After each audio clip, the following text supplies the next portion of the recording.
Welcome back, everyone. This Tuesday, the 1st of November, the Tokyo Metropolitan government introduced a partnership certificate system to recognize same-sex couples, now known as the Tokyo Partnership Oath System. Citizens and long-term residents who live, work, or study in Tokyo or plan to do so in 3 months can now apply to be recognized as a couple in the whole prefecture. The Tokyo government is only the latest of 200 municipalities to follow the lead of Shibuya and Setagaya, 2 districts of the capital, which in 2015 were the first in all Japan to approve such as legislation. Adding Tokyo's vast multitude of residents to the total, now more than 60% of Japan's population enjoy these protections to a similar degree. This is because Japan, together with Italy, are the only countries in the group of 7 that don't fully recognize same-sex marriage. And ahead of Turkey, in 2019, Japan ranked second to last among OECD countries in the protection of LGBTQ+ rights. However, even if the ranking will probably improve because of this partnership system is far from being equal to heterosexual marriage. As a matter of fact, these certificates don't have legal value. And what does it mean?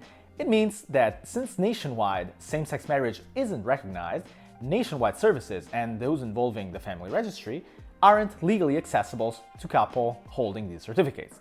Services like inheritance laws, tax breaks, and the custody of children.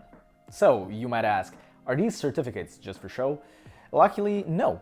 The partnership system will be useful to prove a de facto family status for all the families seeking approval for services offered publicly by the Tokyo Metropolitan government. For instance, people will be able to access housing services, loans, insurance, and hospital-related bureaucracy like consent for surgery or family visits. But the fact that the certificates are not legally binding means that the private sector won't be forced to grant these rights. And that could be a big problem when it comes to all kinds of services, especially housing. All in all, this is still a considerable victory for the LGBTQ+ community, and there's hope for an even better future. Statistics shows that in Japan, the acceptance of homosexuality has been rising in recent years. Statista shows that 69% of Japanese society agrees that same-sex couples should have at least some sort of legal recognition.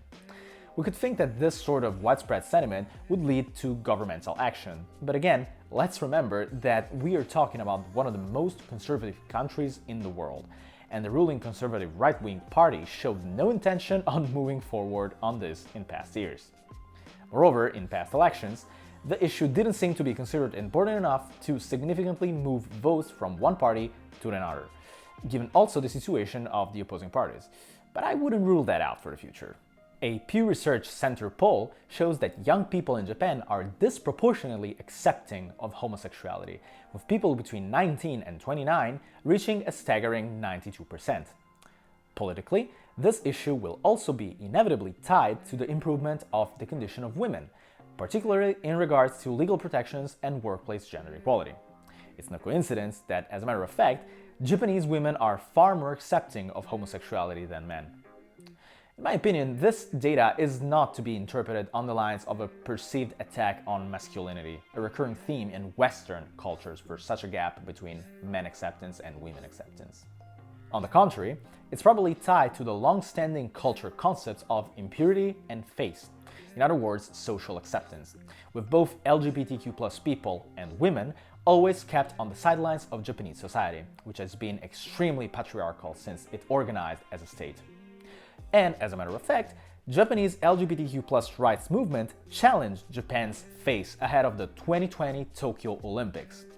Using the international spotlight that the occurrence created, they tried to put a lot of pressures on the government towards the recognition of equal marriage and LGBTQ+ rights and protections. The attempt ultimately failed in its bigger scope, but in that way, a topic that has mostly been considered a taboo began circulating in various talk shows, breaking the silence and encouraging the coming out of some current and former athletes like Shihoshimo Yamada and Narumi Takahashi. Japan has a long way to go regarding all this, but this is definitely an encouraging first step. That's it for now. This week's was another single-theme video.